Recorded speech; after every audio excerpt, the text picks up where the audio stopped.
What is cell made up of? What is the structure organization of cell? We saw above that the cell has special components called organelles. How How is a cell organized? If we study a cell under a microscope, we would come across three features in almost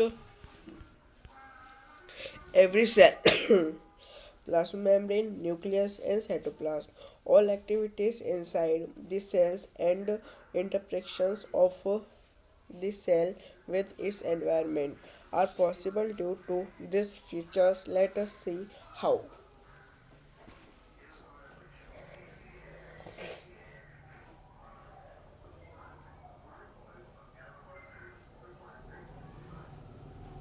कोशिका किससे बनी होती है? कोशिका का संरचनात्मक संगठन क्या है?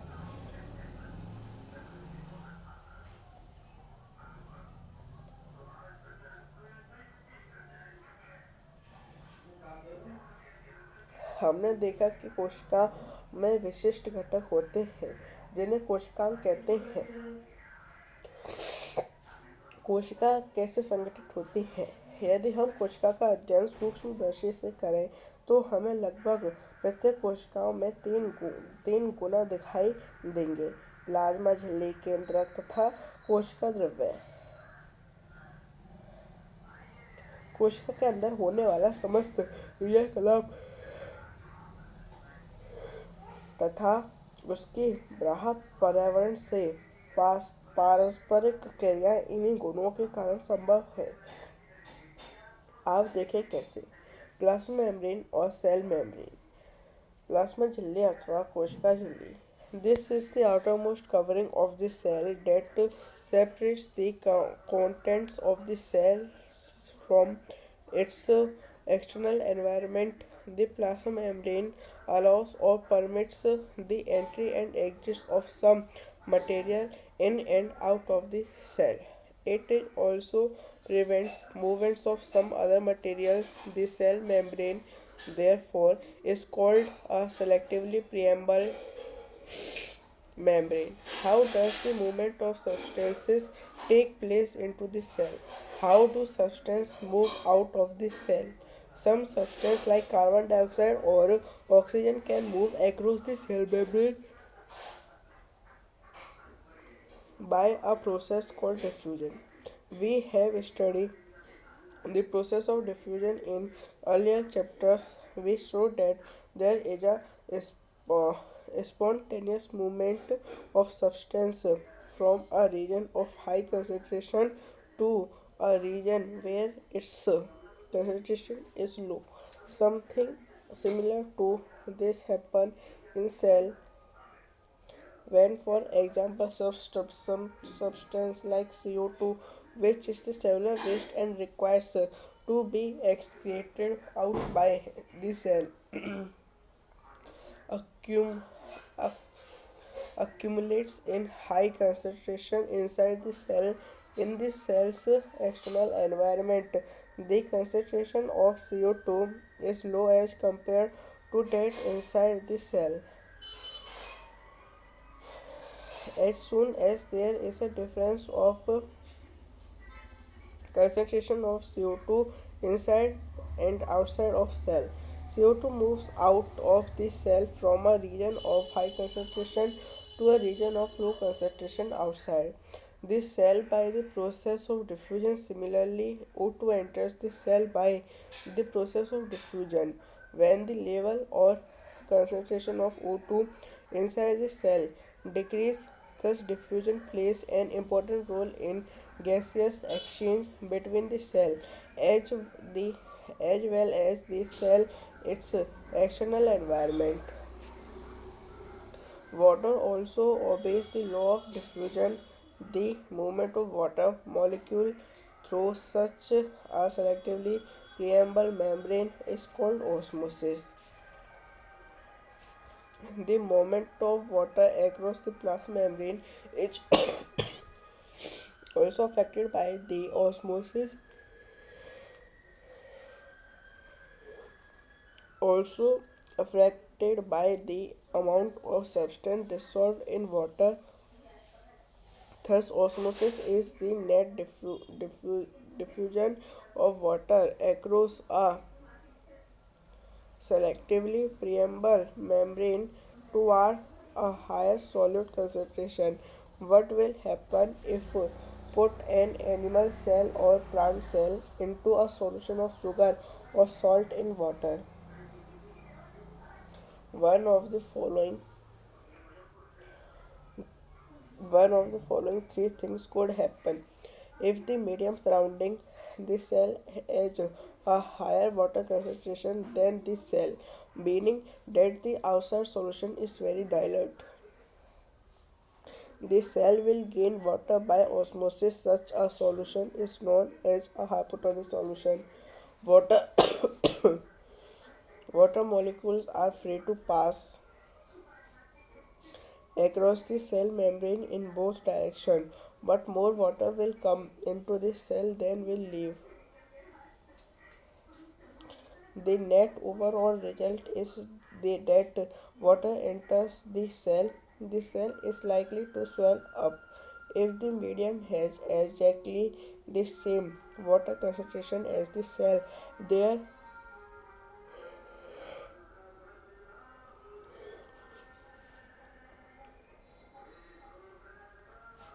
will be not movement of water across the cell membrane. Such a solution is known as an isotonic solution. Water crosses the cell membrane in both directions, but the amount going in the same as the amount going out. So there is no overall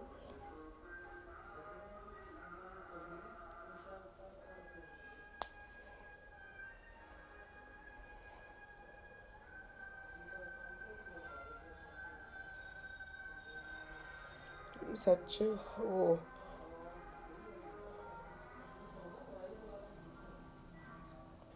movement of water. The cell will stay the same size. If the medium has a lower concentration of water than the cell, meaning that it is a very concentrated solution, the cell will lose water by osmosis. Such a solution is known as a hypertonic solution. Again, water crosses the cell membrane in both directions, but this time more water leaves the cell than enters it.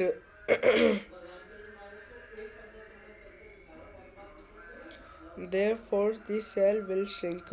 Thus, osmosis is a special case of diffusion through a selectively permeable membrane. Now, let us try out the following activity.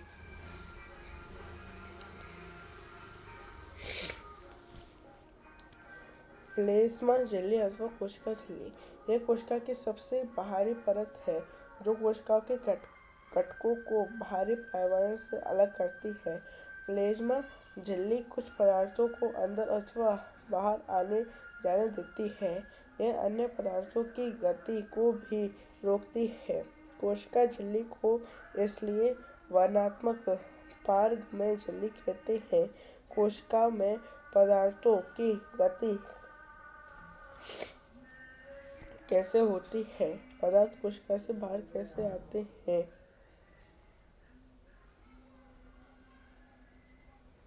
कुछ कुछ पदार्थ जैसे carbon dioxide अथवा oxygen कोशिका झिल्ली के are पार विसरण प्रक्रिया द्वारा आ जा सकती है। हम पिछले अध्याय में विसरण की प्रक्रिया के विषय में पढ़ चुके हैं। हमने देखा है कि पदार्थों की गति उच्च सांद्रता से निम्न सांद्रता की ओर होती है। कुछ इसी प्रकार की प्रक्रिया कोशिकाओं में होती है। उदाहरण के लिए, जब कुछ पदार्थ जैसे CO2 जो एक कोशिकीय अपशिष्ट है और जिसका निष्कासन आवश्यक है, कोशिका में एकत्र हो जाती है तो उसकी सांद्रता बढ़ जाती है। कोशिका के बाह्य पर्यावरण में CO2 की सांद्रता कोशिका में स्थित CO2 की सांद्रता की अपेक्षा कम होती है। जैसे ही कोशिका के अंदर और बाहर CO2 की सांद्रता में अंतर आता है, उसी समय उच्च सांद्रता से निम्न सांद्रता की ओर विसरण द्वारा कोशिका से CO2 बाहर निकल जाती है। इसी प्रकार जब कोशिका में ऑक्सीजन की सांद्रता कम हो जाती है तो O2 बाहर से कोशिका में विसरण द्वारा अंदर चली जाती है। अतः कोशिका तथा बाह्य पर्यावरण में गैसों के आदान प्रदान में विसरण एक महत्वपूर्ण भूमिका निभाती है। जल भी विसरण के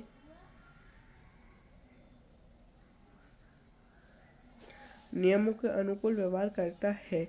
जल के अणुओं की गति जब विभेदक वर्णात्मक पारगम्य झिल्ली द्वारा हो तो उसे परासरण कहते हैं। प्लाज्मा झिल्ली से जल की गति जल में घुले पदार्थों की मात्रा के कारण भी प्रभावित होती है।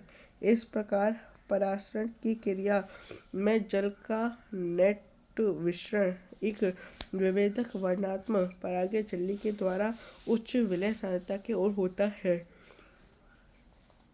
यदि हम किसी जंतु कोशिका अथवा पादप कोशिका को शक्कर अथवा नमक के विलयन में रखें तो क्या होगा?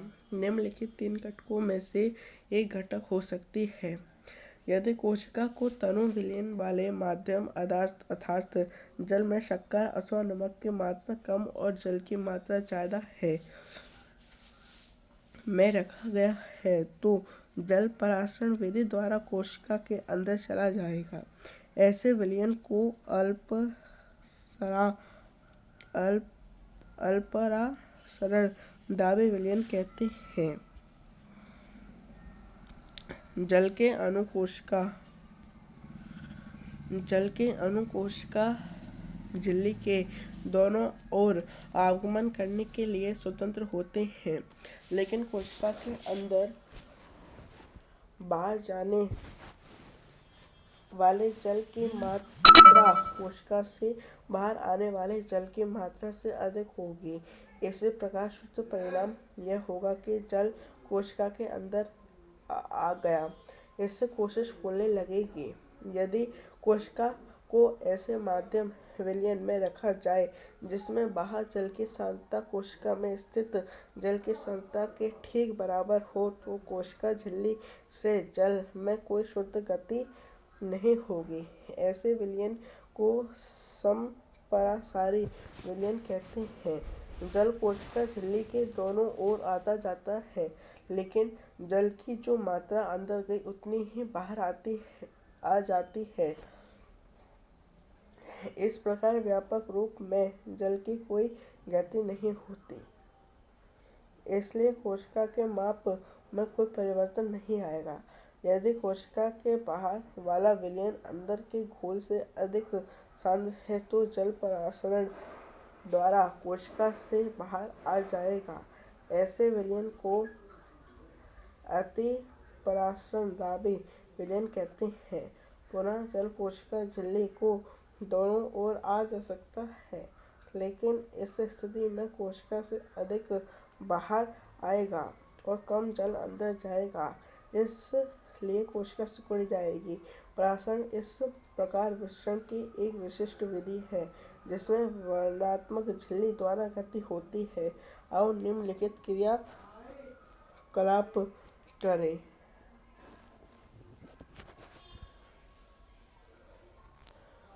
Remove the shell of an egg by dissolving in dilute hyaluronic acid. The shell is mostly calcium carbonate. A thin outer skin now encloses the egg. Put the egg in pure water and observe after 5 minutes. What do we observe? The egg swells because water passes into it by osmosis. Place a similar deshelled egg in a concentrated salt solution and observe for 5 minutes. The egg shrink while water passes out of the egg solution into the salt solution because the salt solution is more concentrated. We can also try a similar activity with dried raisin or apricots. अंडे को तनो hydrochloric अम्ल में डालकर उसके कवच को हटाओ। इसका कवच अधिकांशतः कैल्शियम कार्बोनेट का बना होता है। एक पतली बाहर त्वचा झिल्ली अब अंडे के घेरे रखती है। अंडे को शुद्ध जल में रखो और 5 मिनट के बाद इसका अवलोकन करो। क्या आप देखते हैं अंडा फूल जाता है क्योंकि पराशरण द्वारा जल अंडे के अंदर चला जाता है। इसी प्रकार का एक कवच रहित अंडा नमक से संग्रहित विलयन में रखो और 5 मिनट तक उसका अवलोकन करो। अंडा सिकुड़ जाता है क्यों जल अंडे से निकलकर नमक के विलयन में आ जाता है क्योंकि नमक का घोल अधिक संतृप्त है। इस प्रकार का क्रियाकलाप हम सूखी किशमिश अथवा खुबानी से भी करने का प्रयत्न कर सकते हैं।